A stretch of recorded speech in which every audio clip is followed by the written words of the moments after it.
Every business wants good customer reviews. Every customer wants a good experience. So what happens when both sides click? Or in some cases, when they don't? From Yelp and Entrepreneur Media, this is Behind the Review. Behind the review, dig deeper too.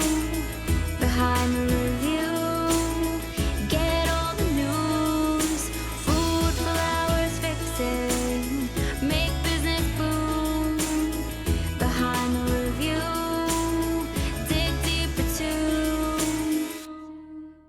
Hey there, I'm Emily Washkovic, Yelp's small business expert, and the host of this podcast, Behind the Review. Welcome to Biz Bites, our bi-weekly extra episode where we share a few minutes of tactical advice about topics affecting small business owners. If you have a topic or question that you'd like us to cover on Biz Bites, send me an email. You can reach me at podcasts@yelp.com. We'd love to hear from you. And just for submitting a question, we'll send you a link to request a copy of one of our current business book giveaways. Now let's dive right in. Biz Bites Episode 5, kicking off the new year with some new goals and performance planning. The new year is always a time when people are talking about resolutions and goals and things they want to accomplish over the course of the next year. And I think it's a great time to do that same thing for your business. We want to capitalize on that energy, but it's really important to go into this process looking at things from a big picture perspective as well as a detailed perspective. And it's also really important to make sure that we don't just do this to jumpstart the year. Goals are something that we want to check in on regularly. Maybe for you, it's monthly or quarterly. So this is just the start, the launching of your key goals and targets for the year. To start the process, you want to think of some short and long-term goals that you want to accomplish. Don't overwhelm yourself with tons of items and possibilities. Come up with a realistic number that you can map out and stick to.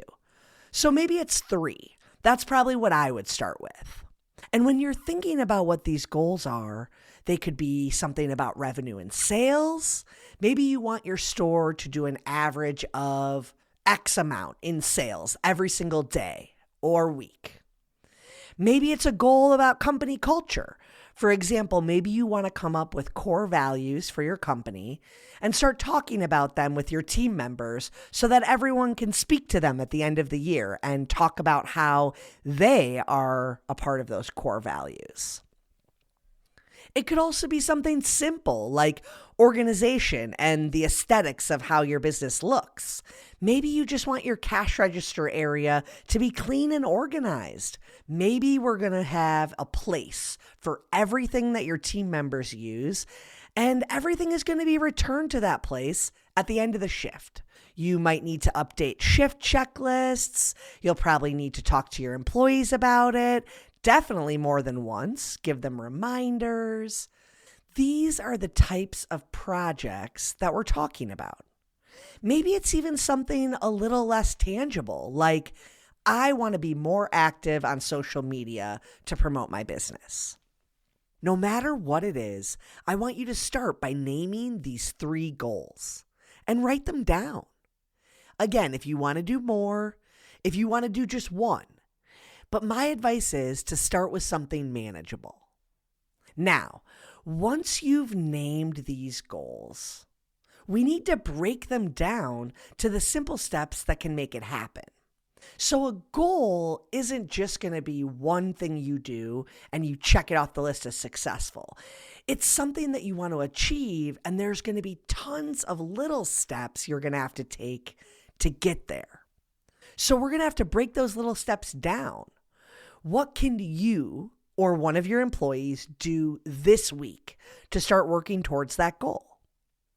And what's the next check-in time to see how you're progressing on the goal? For me personally, I always need to know when I'm checking back in with other people that I collaborate with whenever we're working on a project. And goals are the same way. If different people have to take different steps to make the goal happen, having those check-in points along the way can keep everyone accountable. It can also help you readjust your goal or shift over time if you need to. At the end of the day, goal setting is all about giving some thought and focus to what you want to accomplish, and then breaking it down into actionable steps that you can take piece by piece to help you achieve your goal. So let's look at a business example of someone I've worked with over the last year to help achieve a handful of goals. A dear friend of mine, her name is Irma. She's the founder of a business called Diàfano, and they're a language services company. So sort of like a Rosetta Stone, but an independently owned business that can provide that additional support, those hands-on teacher experiences, and really a resource for anyone who wants to learn languages. The goals that Diàfano and Irma set out for 2023 were pretty lofty. One of them was to just in general gain more clients in a specific industry. Another was to secure six-figure contracts. So these are pretty broad goals, but I'm going to break down each of them and talk a little bit about how we achieved them in a step-by-step process. So first, gaining more clients in a specific industry. It's pretty general and not necessarily a trackable goal when you state it that way. But what we did at the start of the year was we put together a pitch specifically for how Diàfano could be a good fit for this industry that they were looking to go after and offer language classes for their employees.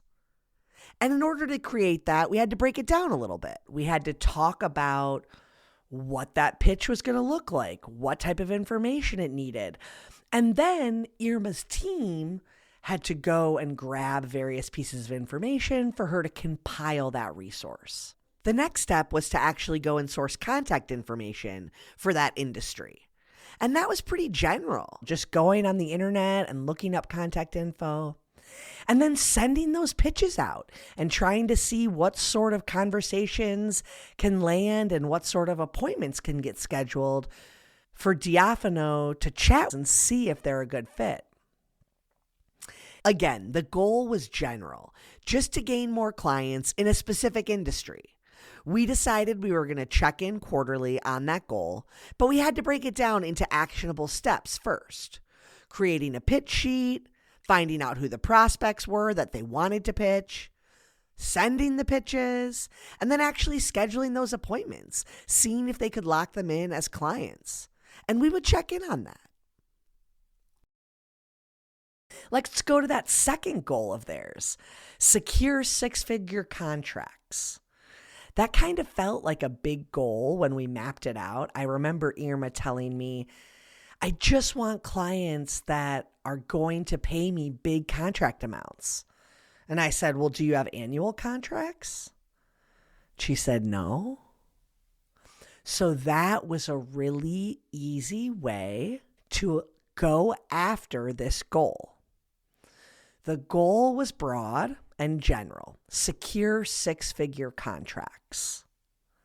The way to make that happen could have been a variety of ways, but in my mind, the easiest way was to have a client commit to a year. That's automatically going to make the base of what the contract is higher.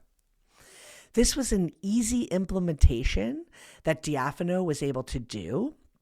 They actually had data that showed why this was a better choice for clients.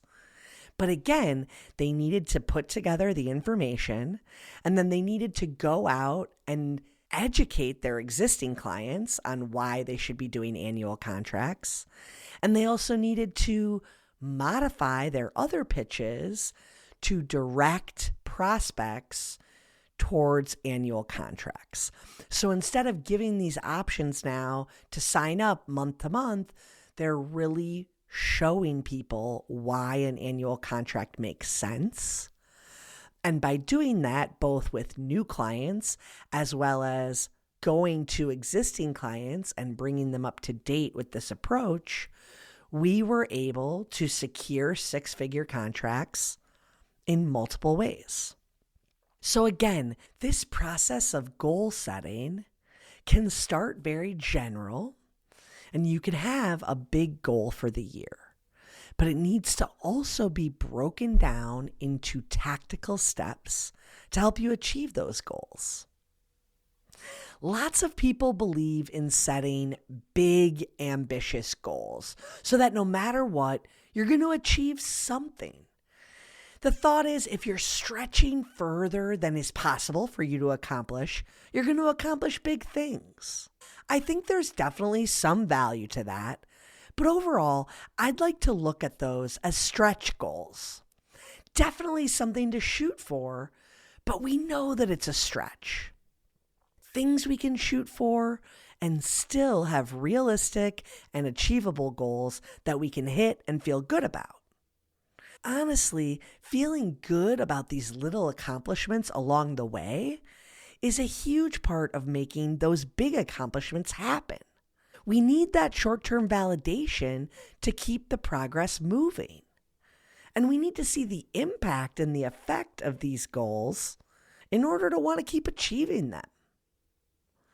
A big way to do this while still being realistic is to keep your goals measurable. You've maybe heard the term before, SMART goals. It stands for specific, measurable, achievable, relevant, and time-bound. What it really means is your goals need to be something that you can look at, work against, and then see how you're doing. If you don't actually state what you want to achieve, it's going to be hard to get there. And if you don't give yourself a time period that you want to achieve it in, it's going to be hard to tell how you're doing. It's also going to be really hard to break those tasks down into smaller steps if you don't think of your goals as requiring these small steps to achieve them. By keeping goals measurable and having check-ins planned with the other shareholders to make your goals possible, you can ensure that those small steps are being taken so that the big goals can be accomplished. Goal setting is definitely a challenge, but if you take the time to map out some things that you want to accomplish, I think you'll see how writing it down and breaking it down will help you get more done. Remember, New Year is a great time to start thinking about this stuff, but it's not the only time, and it shouldn't be the first and last time that you check in on your goals this year. So, set a few. What are 3 things you want your business to do in 2024? And what are some short-term things you can do to take action on that big goal? And that concludes our episode. I hope you enjoyed it and were able to take a thing or two away to implement in your own life. Whether it's a new idea that you can bring back to your business or a fresh perspective on how to be a positive influence as a consumer, we share these stories to inspire and create more meaningful connections in your local community.